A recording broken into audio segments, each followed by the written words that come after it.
बिस्मिल्लाहिर्रहमानिर्रहीम अस्सलाम वालेकुम अज़ीज़ तलबा व तलबात। Punjab University BA BSc online exam का रिज़ल्ट आने के बाद स्टूडेंट के और बहुत से मसले मसाइल जो है वो पैदा हो चुके हैं, जिसमें सबसे बड़ा मसला है रिज़ल्ट का अनकम्प्लीट आना है और इसके बाद स्टूडेंट की सप्ली आना, फ़ेल होना या स्टूडेंट के मार्क्स का कम आना, जिसमें स्टूडेंट इस वजह से परेशान है कि हमारा रिज़ल्ट कंप्लीट कब होगा। अगर हमारी सप्ली है तो हमने सप्ली जो है वो किस तरह देनी है, अगर हमारे मार्क्स कम हैं तो हम मार्क्स को किस तरह इम्प्रूव करें। तो अगर हमारी कोई सप्ली नहीं है, मार्क्स कम है, तो हम सब्जेक्ट को इम्प्रूव करने जाते हैं, क्या हमें तमाम सब्जेक्ट के पेपर जो है दोबारा देने पड़ेंगे? दूसरा, हमारा रिज़ल्ट अनकम्प्लीट है तो रिज़ल्ट जो है वो कब कंप्लीट होगा और हमें कितने मार्क्स जो है वो रिक्वायर्ड है। और इसके अलावा मोस्ट इम्पोर्टेंट कि अगर आप जो है वो रीचेकिंग करवाना चाहते हैं, आपको रीचेकिंग करवानी चाहिए कि नहीं और इसका क्या तरीकाकार है, आपको इस वीडियो में बताया जाएगा। और इसके अलावा ट्रेडिशनल एग्ज़ाम जो है पार्ट 1 और पार्ट 2 के कब होंगे और उनका रिज़ल्ट जो है वो कब आएगा और फिर दोबारा एडमिशन जो है वो कब ओपन होंगे, ये तमाम चीज़ें आपको इस वीडियो में बताई जाएंगी। और इसके अलावा और बहुत से आपके क्वेश्चन जो है वो मेरे पास आए हैं, वन बाय वन उसका आंसर जो है वो आपको दिया जाएगा और आपकी जो भी प्रॉब्लम है इंशाल्लाह ये वीडियो देखने के बाद मुकम्मल तौर पर सोल्व हो जाएगी। तो सबसे पहले तो मैं आपको मुबारकबाद दे दूं वो स्टूडेंट जिनका रिज़ल्ट बहुत अच्छा आया और वो स्टूडेंट जो पास हुए हैं उन सबको मेरी तरफ से बहुत बहुत मुबारक हो। और यहाँ पर मैं आपको एक चीज़ बता दूं कि अगर आपके मार्क्स कम आए हैं या आप किसी सब्जेक्ट में फ़ेल हो गए हैं तो आपको जो है वो डीमोटिवेट नहीं होना चाहिए और ना ही आपको परेशान होना है और ना ही आपने टेंशन लेनी है। ये आपका एक दुनियावी इम्तिहान है, एक छोटा सा आपका इम्तिहान है। आप अपने आखिरत के इम्तिहान पर फोकस रखें। इस इम्तिहान की आपने तैयारी नहीं लेनी, टेंशन नहीं लेनी, ये आपका हो जाएगा। लेकिन आपने जो मेन फोकस रखना है अपनी आखिरत पर रखना है। ये ना हो कि आप इसके चक्कर में अपनी आखिरत जो है वो भी ख़राब कर दें। स्टूडेंट बहुत सी जो है वो टेंशन ले जाते हैं और अलग से ही डिप्रेशन का शिकार हो जाते हैं, तो इसलिए आपने ये हरकतें नहीं करनी। कोई बात नहीं, आपके मार्क्स जो है वो कम आ गए हैं, अभी आपके पास चांस पड़ा है तो आप जो है उसे इम्प्रूव कर सकते हैं ट्रेडिशनल एग्ज़ाम में। और अब आपको घबराने की ज़रूरत नहीं है, आपका भाई भी आपके साथ है और जो भी आपकी प्रॉब्लम होगी इस चैनल पर डिस्कस की जाएगी और उसका हल बताने की आपको कोशिश की जाएगी। तो सबसे पहले जी बात करते हैं जी रीचेकिंग पर। तो आप जी बिल्कुल ऑनलाइन एग्ज़ाम की रीचेकिंग जो है वो करवा सकते हैं। सबसे पहले मैं आपको बता दूं कि इसकी जो फ़ीस है पर पेपर की रीचेकिंग करवाने की वो 1840 रुपये है और रिज़ल्ट आने के 30 दिन के अंदर अंदर आप रीचेकिंग के लिए अप्लाई कर सकते हैं। तो इसके लिए एक आपने फॉर्म लेना है जो कि आपको यूनिवर्सिटी की वेबसाइट से ही मिलेगा। उसका लिंक मैंने नीचे डिस्क्रिप्शन में जो है वो दे दिया है। उस फॉर्म को आपने फ़िल करना है, अपनी तमाम डिटेल लिखनी है, जितने आपके मार्क्स आए हैं वो लिखना है और उस फॉर्म के साथ आपने अपना आपका जो रिज़ल्ट आया जिसकी आप रीचेकिंग करवा रहे हैं वो आपने साथ अटैच कर देना और जिस पेपर की आपने रीचेकिंग करवानी है वो आपने उस फॉर्म में लिखना है। तो उसके साथ ही आपने एक चलान फॉर्म लेना है और वो चलान फॉर्म आप जो है वो एचबीएल बैंक या यूबीएल बैंक में जमा करवा सकते हैं तमाम ऑनलाइन ब्रांचेस में। और जमा करवाने के बाद आपने इस फॉर्म को इस एड्रेस पर जो है जो आपकी स्क्रीन पर चल रहा है इस पर आपने भेज देना है। तो इस तरह आपकी रीचेकिंग हो जाएगी और आपको बता दिया जाएगा। तो रीचेकिंग में क्या होता है कि आपके मार्क्स जो है वो काउंट किए जाते हैं, क्वेश्चन को नहीं देखा जाता है आपने गलत अटैम्प्ट किया है या सही। आपके जो मार्क्स हैं कैलकुलेशन वही जो है वो काउंट की जाती है। अब आपको क्या इस ऑनलाइन एग्ज़ाम की रीचेकिंग करवानी चाहिए कि नहीं? सबसे पहले तो जो आपके ट्रेडिशनल एग्ज़ाम होते थे उसकी तो आपको रीचेकिंग करवानी चाहिए, लेकिन जो ये वाले जो ऑनलाइन एग्ज़ाम है इसका कुछ इशू ये है कि अगर इसका आपके पास चांस है, अगर आपके मार्क्स कम हैं या आपकी सप्ली है तो आप बिल्कुल फ्री में ये पेपर जो है वो दे सकते हैं। तो इसलिए मेरा नहीं ख्याल कि आपको रीचेकिंग की तरफ जाना चाहिए। तो बहरहाल अगर आप करवाना चाह रहे हैं तो आप करवा सकते हैं, ये ऑप्शन आपके पास मौजूद है। तो नेक्स्ट स्टूडेंट की जो परेशानी है वो ये है कि जब वो रिज़ल्ट चेक करते हैं उनके रिज़ल्ट के सामने अनकम्प्लीट का ऑप्शन लिखा हुआ है।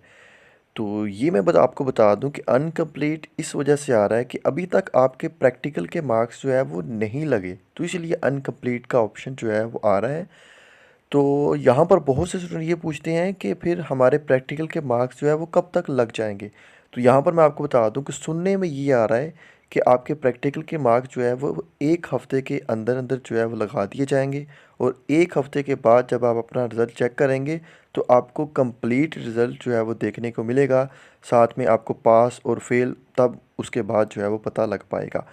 लेकिन मेरी ख़ुद की ओपिनियन या राय मैं आपको बता दूँ वो ये है कि ये भी हो सकता है कि आपके जो प्रैक्टिकल के मार्क्स हैं, जब आपके ये ट्रेडिशनल एग्ज़ाम जो होने हैं, उसका रिज़ल्ट आए, उसके साथ जो है वो लगा दिए जाएँ।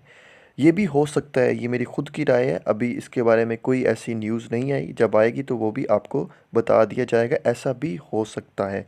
तो इसके अलावा मुझे एक स्टूडेंट का कमेंट्स आया कि सर मैं तो साइंस का स्टूडेंट नहीं हूँ, मैं आर्ट्स का स्टूडेंट हूँ, तो मेरे रिज़ल्ट पर भी जो है वो अनकम्प्लीट का ऑप्शन लिखा हुआ है, ऐसा क्यों है?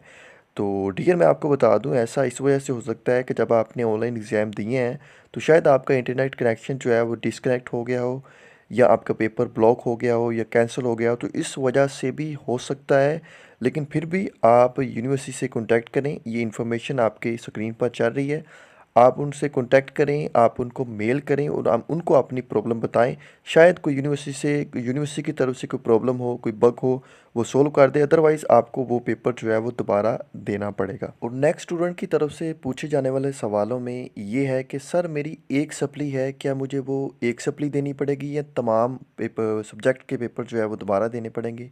या बहुत से स्टूडेंट ये भी पूछ रहे हैं कि मेरी कोई सप्ली नहीं है, लेकिन मेरे एक सब्जेक्ट में मार्क्स जो है वो कम है, क्या मुझे वो एक सब्जेक्ट को पेपर मैं दोबारा दे सकता हूँ या फिर मुझे सारे पेपर जो है वो दोबारा देने पड़ेंगे?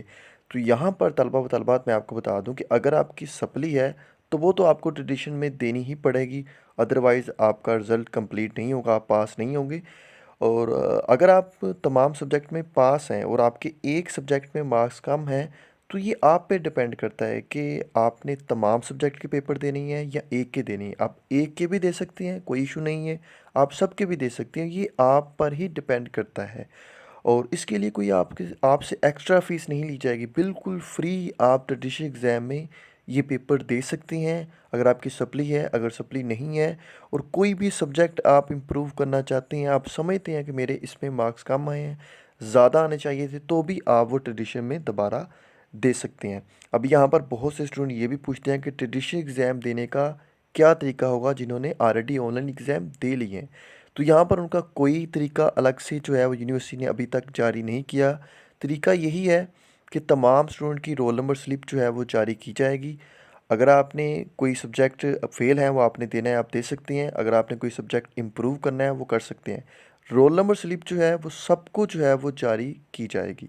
और इसके साथ मैं आपको ये भी बता दूं कि पार्ट 1 के जो ट्रेडिशनल एग्ज़ाम है वो 26 नवंबर से स्टार्ट हो रहे हैं और पार्ट 2 के जो ट्रेडिशनल एग्ज़ाम है वो 10 दिसंबर से स्टार्ट हो रहे हैं। इसके अलावा जो कंबाइंड स्टूडेंट के एग्ज़ाम जो है वो 12 दिसंबर से जो है वो स्टार्ट किए जा रहे हैं।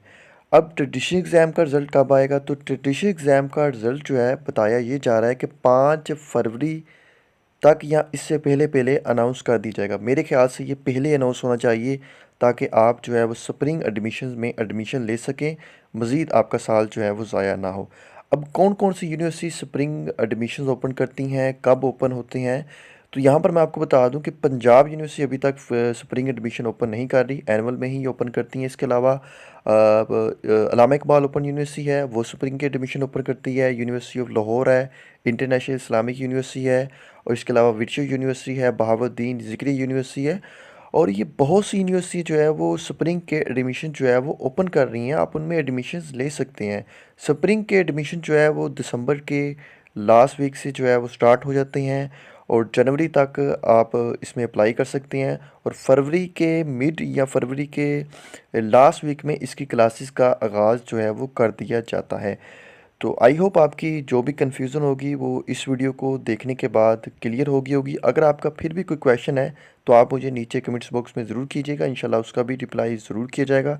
वीडियो पसंद आई हो तो इसको लाइक और शेयर ज़रूर करें। Thank you so much. अल्लाह हाफिज़।